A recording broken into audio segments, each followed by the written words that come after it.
কোমলমতি শিশুদের হাতে পানির এক একটি বিশাল পাত্র। বয়সের তুলনায় পাত্রের ভার বহন অসাধ্য হলেও বাবার সফর সঙ্গী ৩ বোন। গাজা উপত্যকায় পানির হাহাকারের মধ্যেও হাল ছাড়ছে না বাসিন্দারা।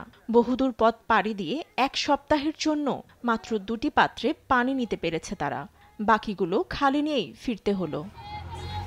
বাস্তুচ্যুত এই পরিবারের বাবা আকরাম আল মানাসরা জানান, সামান্য এতটুকু পানিতে ১০ সদস্যের পরিবারের প্রয়োজন মেটানো অসম্ভব। বাধ্য হচ্ছেন ময়লা পানি ব্যবহারে। সেই পানি দিয়েই চলছে শিশু থেকে অসুস্থ রোগীদের জীবন। আমাদের বাড়িতে টাইলসের মেঝে ছিল, সবকিছুই পরিষ্কার ছিল। এখন দেখুন কি পরিস্থিতি আমাদের। ঠিকমতো গোসল করতেও পারি না। ঘুম থেকে উঠে ময়লা পানিতেই মুখ ধুই। নোংরা পানিতে শিশুরা ভুগছে চর্মরোগে। তাদের চিকিৎসার জন্য নেই হাসপাতাল ও ওষুধ। আমাদের বাচ্চারা স্ক্যাবিস রোগে আক্রান্ত। কোনো হাসপাতাল নেই, নেই ঔষধও। বাচ্চাদের ঠিকভাবে যত্ন নেওয়ার জন্য সুপেয় পানির দরকার।